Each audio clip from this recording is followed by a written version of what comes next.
Hey everyone, welcome back. This is part 3 of the second sunrise, the Forgotten Room. In our last chapter, Nirvaan and Ahaana wandered through bustling bazaars, shared quiet sunrises, laughed over imaginary names for birds, and discovered the gentlest moments often leave the deepest marks upon the heart. For Nirvaan, hope had begun to return after a long season of sorrow. For Ahaana, every day with him felt like another adventure waiting to unfold. But even as their bond grew stronger, one truth remained hidden. Nirvaan had never told Ahaana that he was the mere caretaker of the haveli she had admired from afar.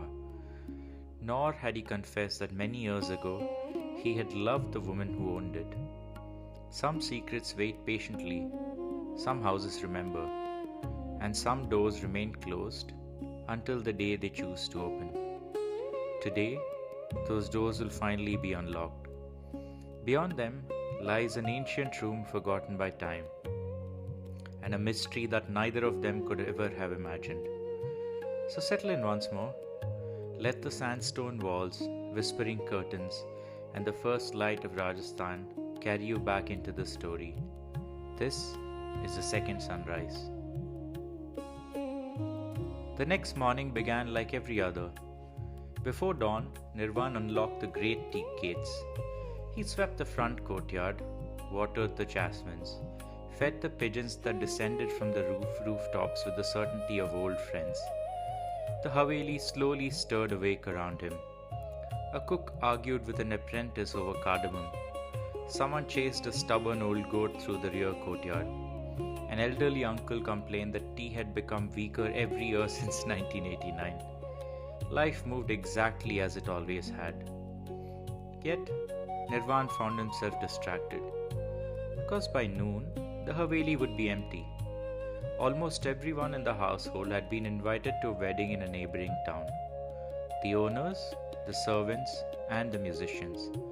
Even the old cook who claimed he hadn't attended a wedding in 20 years.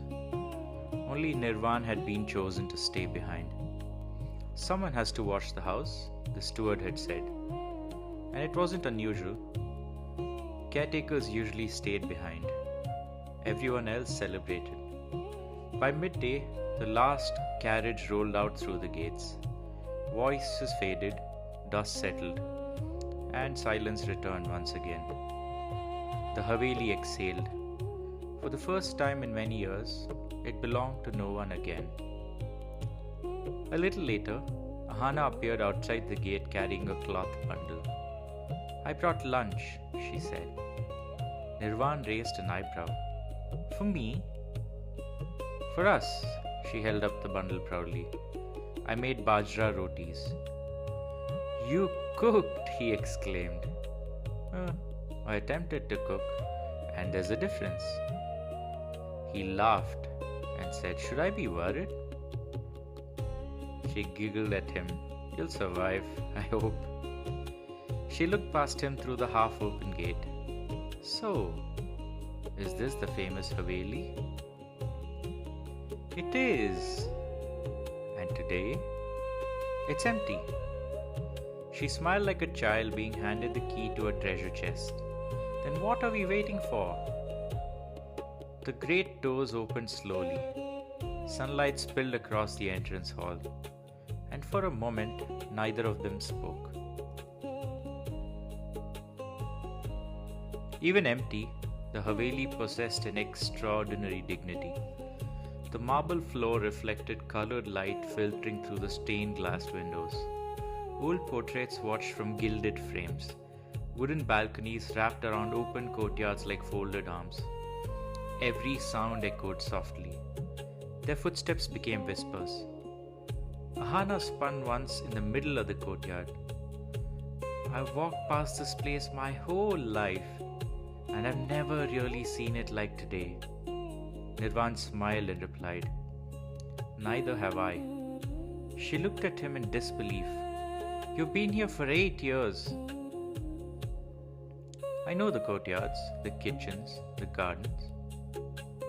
But the family quarters?" He shook his head. She laughed and said, "So we both visitors." "So it would seem." "Perfect." And she clasped her hands together. "Let's get lost." And they did. They wandered through the long corridors lined with fading murals, rooms filled with antique mirrors from Belgium, a music room where a dusty tanpura rested beside a veena no one had played in decades, a library whose shelves smelled of leather and sandalwood. One room contained nothing but trunks stacked to the ceiling. Another held old wedding palanquins covered with white sheets. Every door seemed to open into another forgotten story. Occasionally, Ahaana would stop before an old portrait. What do you think he was like? A terrible dancer? Nirvaan looked at the stern-faced nobleman. "I don't know." "Look at his mustache. That's not the mustache of a good dancer." She laughed so loudly that her voice echoed through the 3 corridors. "You make up things too," she said. "I'm learning," was his reply. "From the very best." Hours slipped by unnoticed. Eventually, they found a narrow staircase curling upward into a wing Nirvaan had never seen, let alone entered. The wooden steps groaned beneath their weight. At the top of the stairs stood an enormous pair of carved doors. The brass handles were cold beneath his hands. He hesitated. "Ready?" She nodded. Together they pushed. The doors opened with a slow sigh, and dust drifted through the shafts of afternoon light. Before them stretched the largest room either had ever seen. It was magnificent. The ceiling rose nearly 20 feet above them, painted with faded celestial frescoes. Long silk curtains hung from carved beams, gently swaying, although there seemed to be no breeze. A massive 4-poster bed occupied the center of the room. Its posts were wrapped in delicate hand-carved vines. An enormous mirror reflected the entire chamber. The room felt untouched, almost sacred, although time itself had politely stopped at its threshold. Ahaana whispered, "This doesn't feel abandoned." "No. It feels as though someone has just stepped outside." They wandered slowly through the room. There were books still resting upon a writing desk, a silver perfume bottle, and a peacock feather tucked inside a long-forgotten manuscript. Someone had once lived here, loved here, and dreamed here. The room still remembered. Ahaana stood before the great window overlooking the desert. The afternoon breeze caught a loose strand of hair. Nirvaan reached out almost instinctively and tucked it behind her ear. She looked up at him. Neither smiled, and neither spoke. There are moments that ask for no language, only honesty. She stepped closer. So, I've been wondering. He replied after a while, "What? How long were you planning to wait?" "For what?" He looked perplexed. She laughed softly. "For this." She leaned over and kissed him. It wasn't hurried or uncertain. It felt like something that had quietly been happening over many weeks and had now only reached its inevitable conclusion.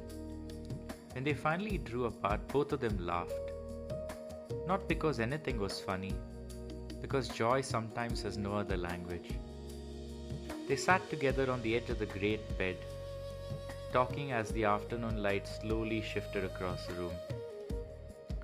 About childhood, about dreams they had forgotten, about places they wished to visit, about nothing important at all. Eventually, the conversation stopped, and Ahaana settled comfortably on Nirvaan's chest. Outside, somewhere in the courtyard below, a pigeon fluttered across the roof. The haveli settled around them with its familiar creaks. Then footsteps. Slow, measured, deliberate. Nirvan frowned. The family can't be back already. Surely not. The footsteps continued, the wood creaking now. They were not hurried. There's almost a musical quality. Across the far end of the immense chamber, someone emerged from behind one of the towering curtains. He was dressed unlike anyone Nirvan had ever seen. His turban blazed with impossible shades of crimson and saffron. His embroidered waistcoat glittered with tiny mirrors that caught every ray of light. Silver anklets chimed softly with every step. His face carried the mischievous smile of a traveling performer. He looked neither surprised nor embarrassed to find him there in that state. Instead, he inclined his head politely, as though greeting old friends. Nirvan, though, stood up abruptly. "Who are you?" The stranger didn't answer. He merely smiled back. He slowly walked toward one of the enormous silk curtains hanging from the ceiling. With one hand he grasped one end, and with the other the opposite end. He pulled gently. The curtain stretched impossibly taut, like a bridge woven from silk. And then, without climbing, and without any noticeable effort, he began to rise. Slowly, gracefully, almost dancing up toward the air. Ahaana gasped, and Nirvan could just stare. The stranger reached nearly halfway to the painted ceiling. He looked down, he smiled once more, and with a playful flick of his wrist, he scattered a cloud of brilliant powder into the air. It exploded like the colors of Holi itself: crimson, turquoise, gold, and emerald. The colors rushed toward Nirvan and Ahaana. He instinctively threw up an arm. Too late. The powder struck his face. His eyes seemed to burn and he stumbled backward, blinking furiously, trying to rub the colors away. When his vision finally cleared, the colorful performer was gone, and standing in his place was an old man in faded robes. Barefoot, weathered, kind eyes filled with impossible recognition. It was the wandering ascetic from beneath the banyan tree, the one who had accepted a cup of water, the one who had said, "Everyone is given another chance." The old man looked directly at Nirvan, and this time he spoke more warmly than before. Only one sentence, though. Second chances never arrive wearing the face of the first. Before Nirvan could answer, the old man simply wasn't there anymore. No footsteps, no door opening, no sound. Only the slow swaying of the silk curtains in a room that suddenly felt ancient once more. Nirvan turned in disbelief. Ahaana! But she wasn't looking at the empty room.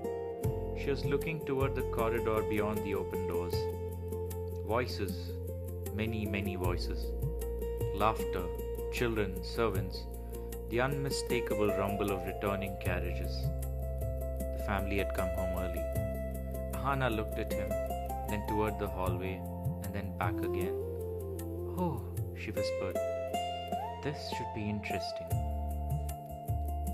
That is the end of part 3.